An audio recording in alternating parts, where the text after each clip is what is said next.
This PowerPoint lecture will cover key features and important points about the maxillary and mandibular premolars.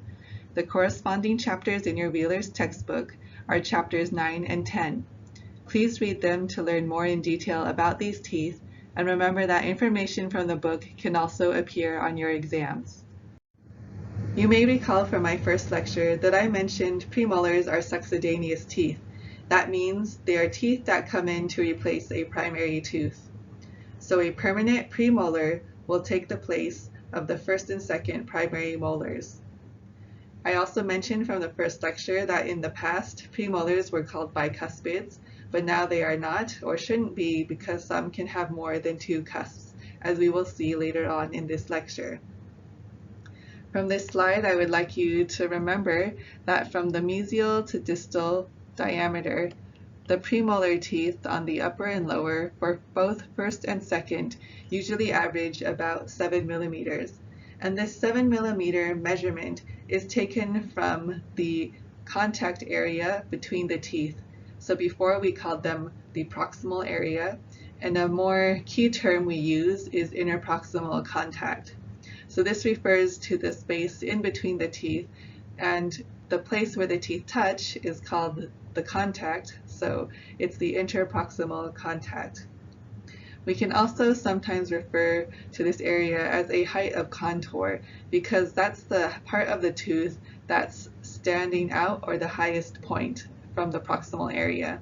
However, height of contour can also refer to the highest point on the facial as well as the lingual areas.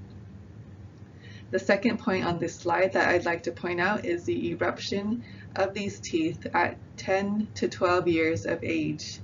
The first premolar usually erupts closer to 10 years old, and the second around 12 years. Here is the table about maxillary premolars from the Wheeler's book that you will want to become very familiar with. Once again, the mesial distal crown diameter for both first and second will be around 7 millimeters in diameter. What's the other name for the height of contour on the mesial and distal surface that we just talked about? That is the interproximal contact. As you study the primary molars, which are replaced by these permanent premolars, the primary molar mesial distal measurement will actually be a little bit wider than 7 millimeters. So that means as the primary molars are lost, the first and second premolars have space with their 7 millimeters to come into the arch. You'll also want to note here, because I'll carry it over into the next table, that the height of contour for the facial and buccal tend to be in the cervical third, and on the lingual it tends to be in the middle third. Now on the mandibular premolar table, note the difference in the height of contour and compare them to the maxillary premolars. You may notice that on the maxillary first, second, and the mandibular first, the facial height of contour are all in the cervical third. However, the second mandibular premolar differs from all three of these in that the facial height of contour is found in the middle third. On the lingual, however, they are all still the same. They have a middle third height of contour, and on the crown diameter for mesial and distal, they are all still 7 millimeters. Going down, you can see the eruption sequence, and that these take place between 10 and 12 years of age, with the first premolar erupting more closely to 10 years and the second erupting more closely to 12 years. Most of these premolars will have one root, and the first maxillary premolar will sometimes have two, facial and lingually, or even three, and we will look at that. In the tooth diagrams we show you, such as this one, we highlight what we consider to be important criteria to know. As you may also surmise, whatever makes a tooth unique also makes a mighty good test question, so you may want to focus a little bit more on those and make sure you remember and understand them. So here we're going to start with the first premolar, and we're going to compare how the crown area looks from the first to the second. So looking at these from the facial view, the first maxillary premolar tends to be more angular, and the lobed form is a lot more sharp and prominent. When we compare that to the maxillary second premolar, when viewed from the facial side, you can see how it is more rounded in comparison. Now let's look at how the cusp arms of these two premolars are arranged and their length from this facial view. You can appreciate how it goes long, short, short, long. So it forms a W. This is the outline form of the buccal cusp ridges. Focusing on this maxillary first premolar, you can appreciate how this mesial buccal cusp arm is actually longer than the distal buccal cusp arm, which is shorter. In all the other teeth, it is the opposite, with the mesial buccal cusp arm being the short one and the distal buccal cusp arm being the longer. So the first maxillary premolar has the distinction of being the only posterior tooth which has a longer mesial buccal cusp arm. Now, as promised, let's look at the roots of the tooth. In the first maxillary premolar, you have a 50-50 chance of having one or two roots, and in the case of two roots, we usually can refer to that as bifurcated. So similar to the mandibular canine, if it does have two roots, one root is usually on the lingual and the other is usually on the buccal or the facial. The other tooth roots for the premolars tend to have a single root. Now bringing our attention to the mandibular premolars. Again, the mandibular first premolar, when looking from a facial view, this one is not symmetrical and is more angular, especially compared to the second premolar next to it, which is also more rounded. We can also reiterate that for these two premolar teeth on the mandibular side, they have short mesial buccal cusp arms and longer distobuccal cusp arms. In summary, the first premolars tend to be more angular, and the second premolars tend to be more rounded. So you can keep that in mind for both the upper and lower premolars. The first premolars are less symmetrical, angular, sharper, and tend to have more anatomy. The second premolars are more rounded, symmetrical, and not as sharp. Both mandibular premolars have mesial buccal cusp arms that are shorter, and the maxillary second premolar is the same, where the mesial buccal cusp arm is shorter and the distal buccal cusp arm is longer. The W that you see on the top for the maxillary premolars again have that long, short, short, long pattern, and this is because the first maxillary premolar is the only tooth that starts off with a longer mesial buccal cusp arm. Now let's compare the maxillary and mandibular first and second premolars from a lingual view. I will also point out on this view that this is mesial and this right side is distal. But I'm going to give you the features that would help you determine how that is just looking at the teeth. When you look at these teeth, don't go by which side the root tip is pointing towards. Here it might look like they're leaning towards the distal, but they're actually able to go either way in reality. So a more accurate determination of mesial or distal, starting with this first maxillary premolar, would be once again to look at the longer mesial buccal cusp and the shorter distal buccal cusp arm. We can also look at the lingual cusps and notice that the lingual cusps tend to lean towards the mesial, more so on the first maxillary premolar. Also on the first maxillary premolar, the lingual cusp is shorter than the buccal cusp. Now there's one very important characteristic of a maxillary first premolar that I want to point out to you, and that is the concavity on the mesial surface of the crown. So that's that area right there. This area is actually going to appear somewhat puckered, and it will extend from the crown onto the root past the CEJ. The mesial concavity is very specific to the first maxillary premolar. It also makes it very difficult to clean in reality, and you'll probably also hear and realize this some more in your future periodontics class. This mesial developmental depression also makes root canals more risky for perforations, and this does not appear on the second maxillary premolar. So in summary, the maxillary first premolar may have two roots. It is more angular in outline.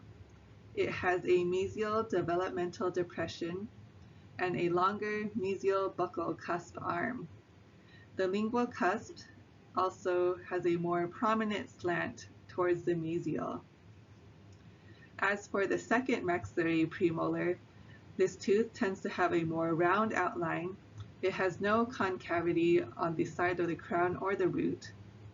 The mesial buccal cusp arm is shorter than the distal buccal cusp arm, and its lingual cusp is not as excessively slanted towards the mesial.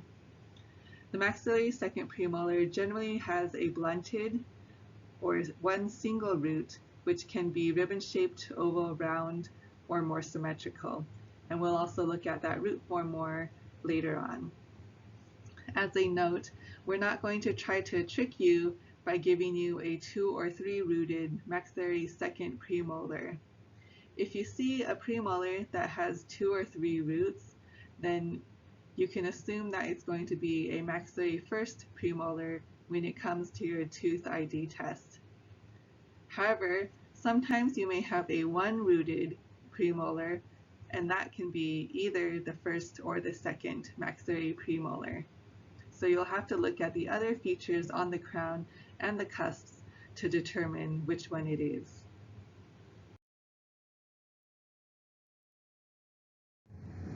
Now we're going to focus our attention on the mandibular premolars. So starting with the first mandibular premolar, if we look at the lingual cusps, again, it is going to be shorter than the buccal cusp. So that's actually a characteristic that's common to both of these first premolars. The lingual cusp is going to be shorter than the buccal cusp. For the mandibular first premolar, though, the lingual cusp height is so much shorter that it can't seem to decide if it wants to be a canine or a first premolar because it has characteristics of both. You'll also notice that on this first mandibular premolar, it has a mesiolingual groove. So this groove is not going to be as pronounced or going onto the root like the mesial developmental depression, but both first premolars have some sort of characteristic on the mesial. So in summary, this first mandibular premolar, it has a small lingual cusp that's not very well defined. It is more angular, and it has a mesiolingual developmental groove. It has some concavity on the root, but it's not going to be as dramatic as that mesial developmental depression. Now moving on to the mandibular second premolar. In general, the mandibular second premolar is more rounded, less angular, and more symmetrical. The cusps on this second premolar are also going to be more blunted. There is no mesiolingual groove, and one of the main characteristics that make it a little different is that it has 2 lingual cusps, or at least it can have 2 lingual cusps, and combined with the 3 lobes on the buccal side, this gives it a total of 5 lobes in all. Cusps on the lingual, if you have two, are usually separated by a lingual groove, and then we would be referring to these as a mesiolingual or a distal lingual cusp instead of just one lingual cusp. Because of these variations in the number of cusps, sometimes you can have up to 3 different possibilities of your central occlusal anatomy, and the grooves will actually draw out what we call a Y, H, or a U configuration when viewed from the occlusal. So in general, the lingual cusp heights will normally not be as dramatic on the second premolars as they will be on the first.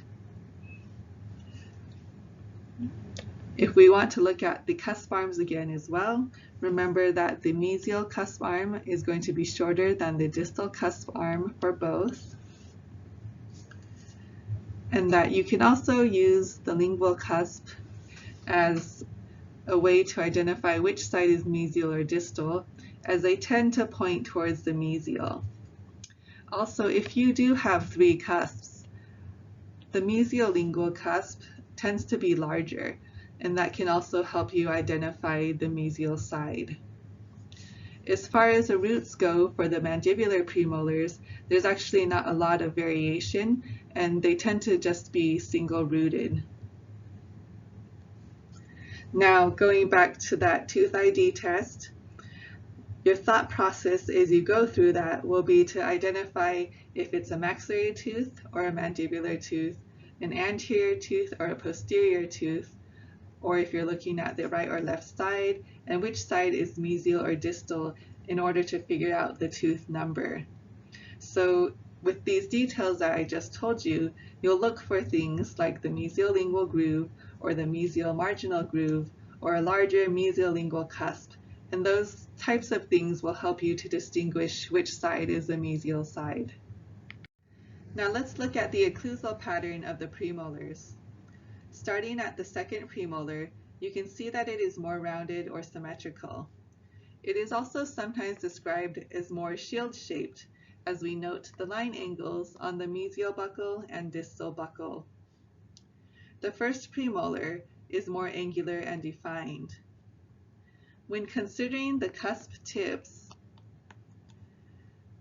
they are almost the same height on the second premolar, but not on the first. The lingual cusp tip of the first premolar tends to be shorter than the buccal cusp tip and leans more towards the mesial. Now, considering the groove pattern of the maxillary second premolar, this central groove tends to be shorter. Usually you see more of a pit in the center and then a lot of secondary grooves and lines that radiate from it. But there are no marginal grooves or grooves that go over the marginal ridges. The maxillary second premolar also has a very strong buccal cusp. You can see how broad that is. And again, if we're looking at the cusp arms, the mesial buccal is going to be shorter than the distal buccal cusp arm.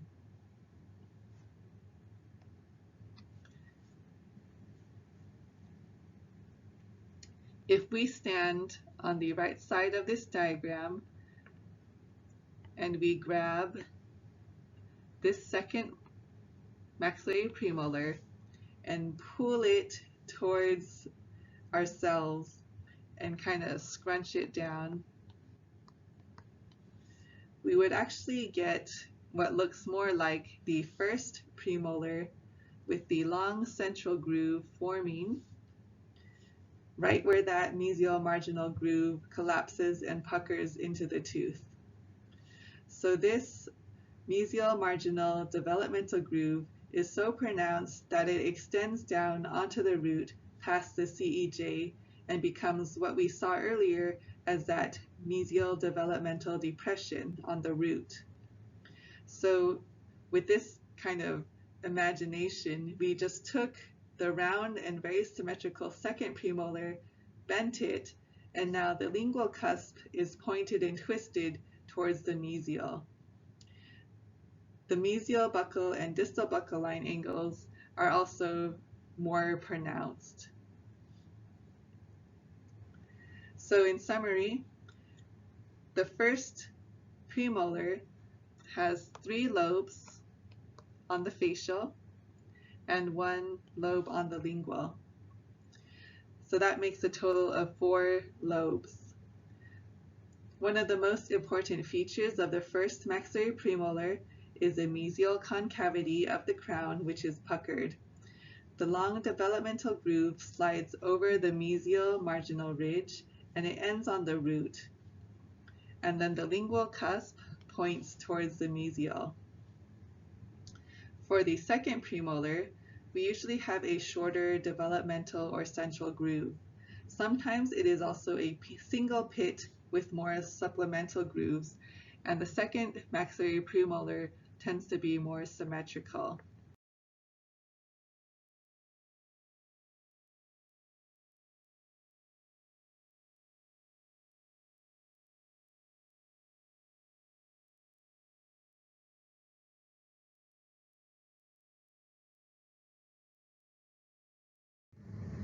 Here is a diagram of the maxillary first premolar. How do we know that? How do we know this is a maxillary first premolar? Well, if you'll remember from the previous slides, one of the most obvious features that we're going to give you for a bifurcated root is that anytime you see a 2 or 3 rooted premolar, it's going to be a first maxillary premolar. So in this picture as well, you can see that it has 2 roots. Another point that we were pointing out is that the lingual cusp tip is shorter or lower than the buccal cusp tip, and it's about 1 millimeter or more. Now let me define the occlusal table for you real quick, since it's a relatively new term here. An occlusal table is defined by the space between cusp tip to cusp tip.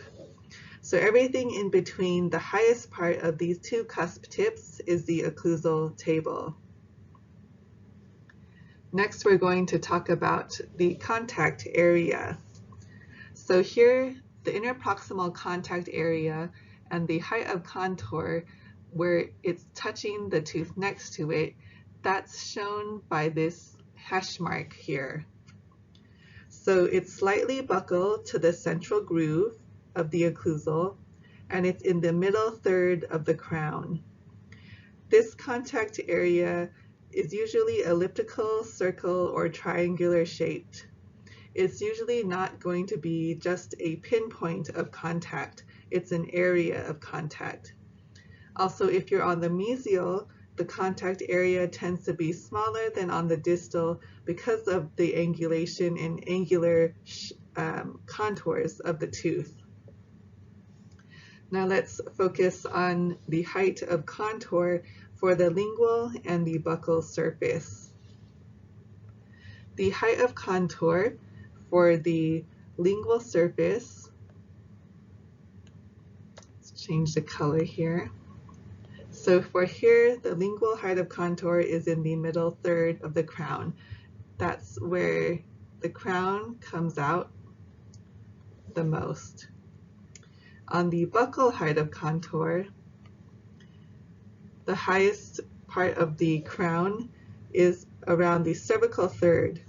It's actually closer to the cervical middle third junction of the crown, as you can see through these divided lines here. Most premolar teeth have the lingual height of contour in the middle third. Most of them also have a buccal height of contour on that cervical third of the crown, or close to the cervical middle third junction of the crown. The only exception to this is the mandibular second premolar, because the mandibular second premolar's buccal height of contour is more in the middle third than the cervical third of the crown. The last point that I want to point out on this diagram is the concavity that you see here. So this whole area is what we're representing as concave. So this extends from the CEJ down to the root. And this is what makes it difficult to do restorative work or complicates periodontal health. From the occlusal surface, we see the pucker starting out as a mesial marginal developmental groove, and as we go down onto the root, we call it a mesial developmental depression.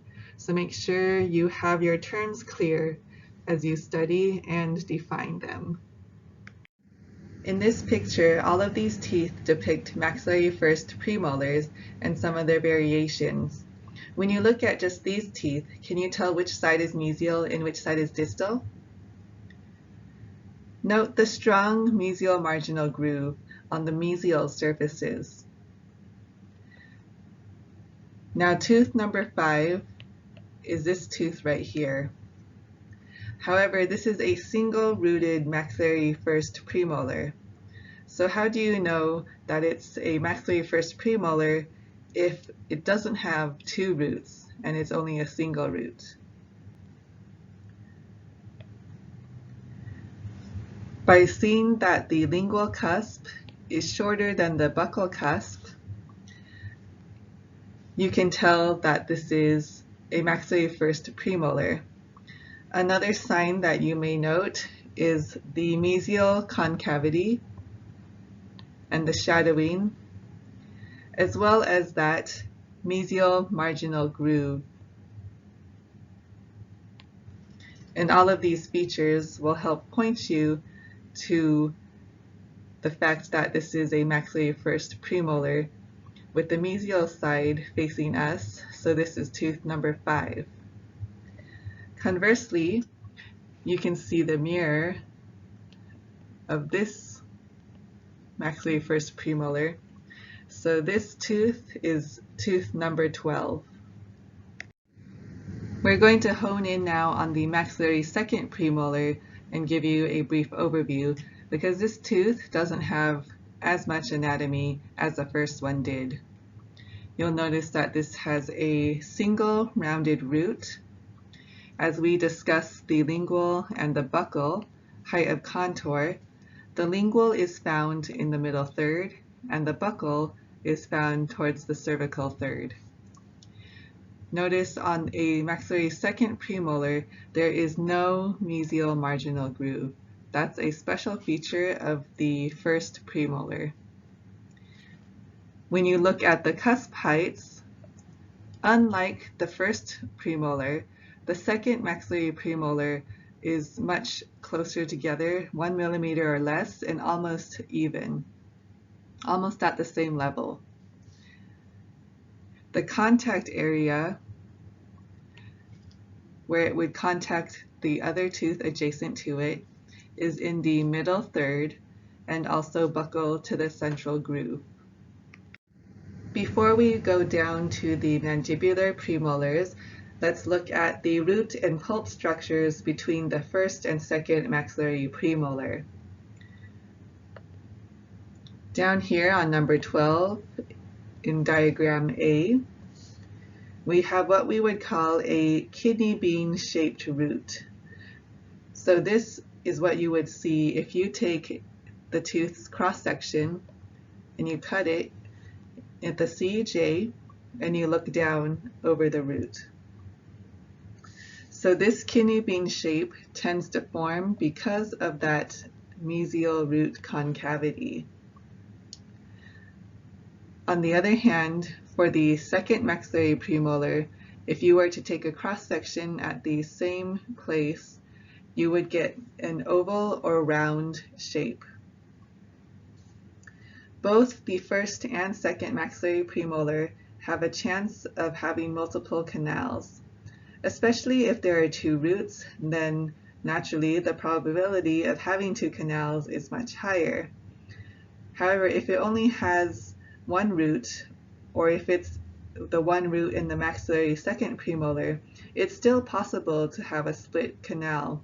And sometimes they'll also split and then join back into one again by the time you get to the apex or the tip of the root. I also want to point out that the pulp horns in premolars are very predictable because they have two cusps. So you'll tend to see two pulp horns. The pulp form follows the tooth form. If we're going to consider the greatest width of the pulp chamber, that is usually in the cervical third, the point where the tooth is the widest, so naturally the pulp cavity will also be the widest there. Now, one of the board questions in the past has been to identify the first from the second premolar on a cross section, and also why you would say one is one or the other. Now we will look at the mandibular first and second premolars. This is from the occlusal view. Starting with the mandibular first premolar, the general outline shape that it looks like is a diamond. The first maxillary premolar was more like a pentagon or a hexagon. When we say it looks like a diamond, sometimes we also say it looks like a snake head because of these two pits here that might look like the snake's beady little eyes. So that might help you remember. As far as the cusps go on this tooth, it has a very small lingual cusp, but a very big buccal cusp that is almost right in the middle center of the tooth. If we look at the mandibular second premolar, the buccal cusp is more at the junction of the buccal and middle third of the occlusal table, and the occlusal table is also much wider than the first premolar. One of the strong features of this first premolar is also a strong buccal and lingual triangular ridge that come together and fuse in the middle. What do we call the fusion of two triangular ridges that crosses over the center of the tooth? So that term is called the transverse ridge.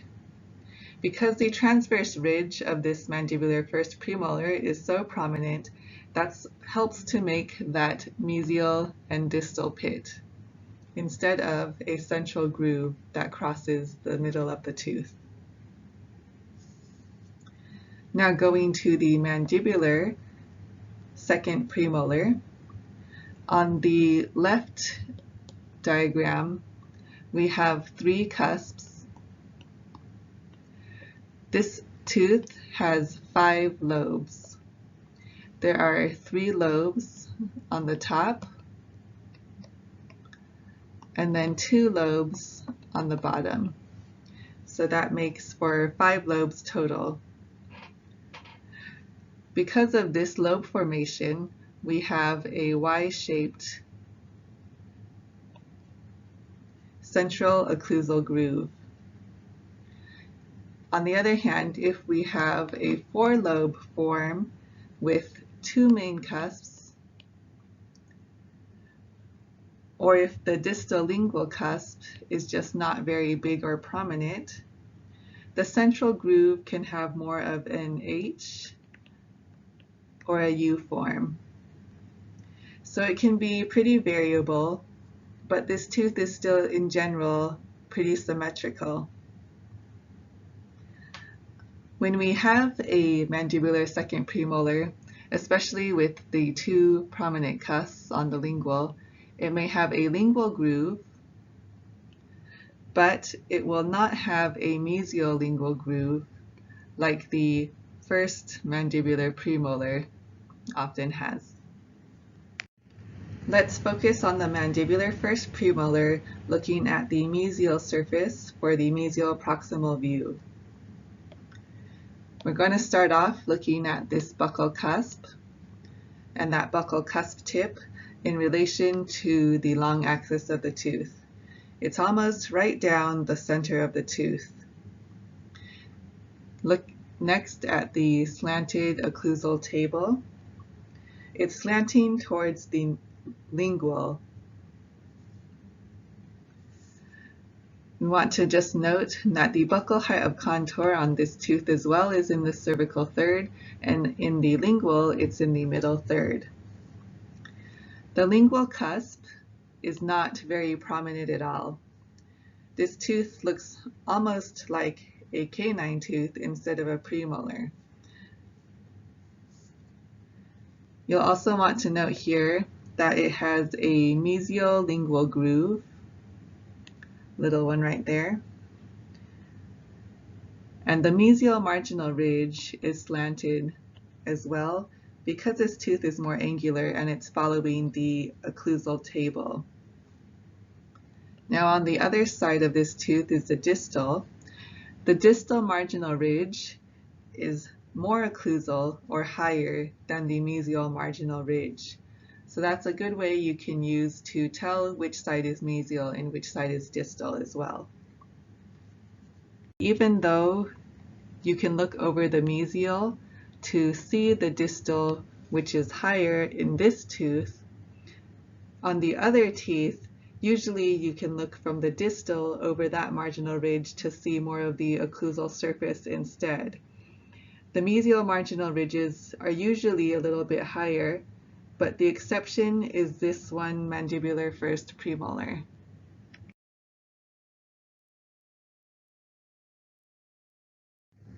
Let's look at the variations in the photos of a mandibular first premolar from the occlusal view. I'm going to give you again their main commonalities that we can point out here. So once again, they all have a strong buccal cusp almost in the center of the tooth. You can also distinguish which side is mesial and which side is distal based on if they have a strong mesiolingual groove. Wherever they do have that, there tends to be a flattened mesiolingual surface. And then the last part I want to point out is the strong transverse ridges that this tooth has. So some of these transverse ridges are so strong that you only have those snake eye mesial and distal pits. Others are allowing a little bit of a central groove on the transverse ridge. Here we're looking at a diagram of the mandibular second premolar from the mesial view. One of the main things we're going to point out to you here is that the buccal height of contour is in the middle third. This is completely different from the other premolars that we've been talking about so far today. The other premolars had their buccal height of contour in the cervical third. On the lingual, it's still going to be the same, where the height of contour is in the middle third. So it's the buccal that is more unique on the mandibular second premolar for the greatest height of contour, which is in the middle third. Now focusing on the cusp tip, the buccal cusp is starting to lean out more towards the buccal compared to the first mandibular premolar. Now we're starting to transition into something we can actually use to chew instead of tear. The buccal cusp of this tooth is what is going to fit into the central fossa of a maxillary tooth.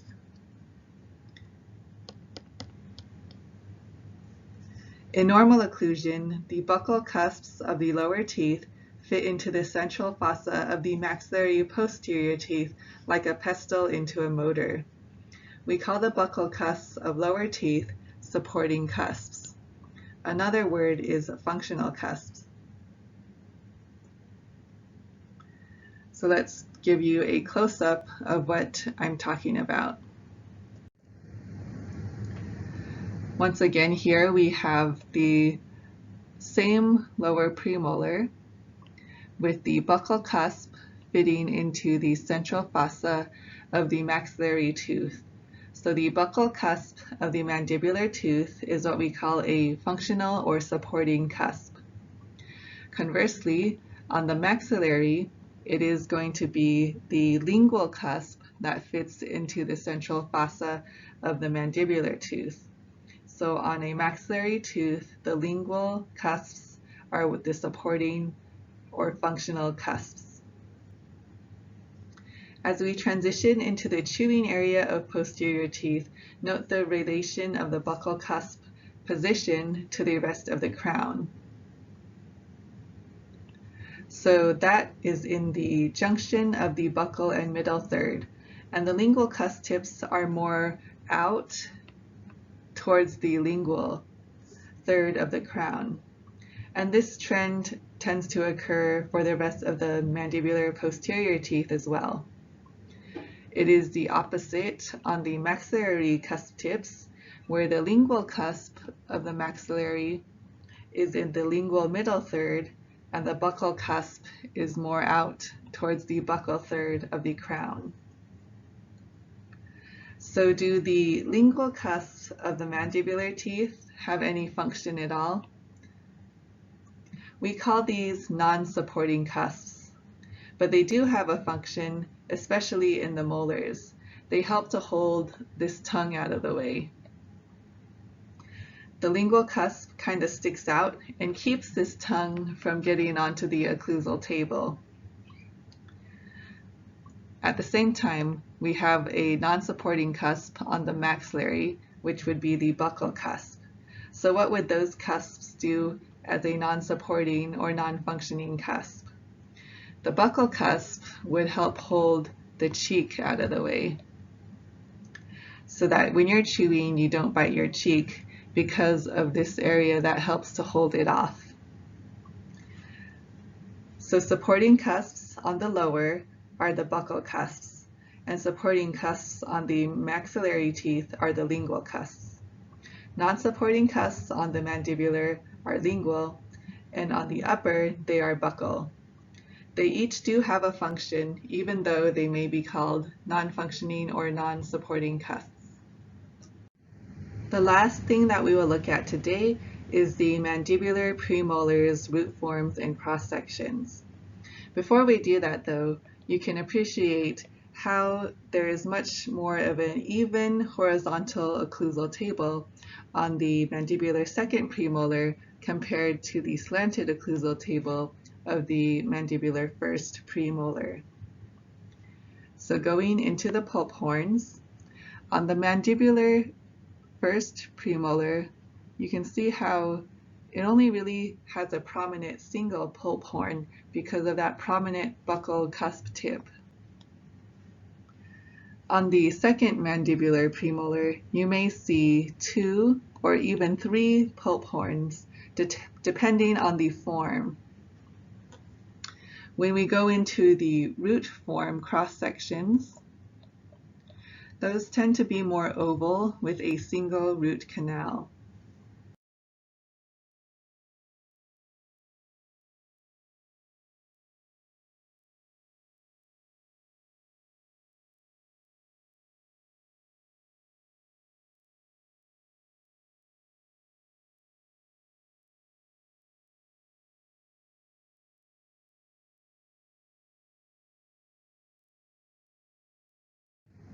That concludes our lecture on maxillary and mandibular first and second premolars.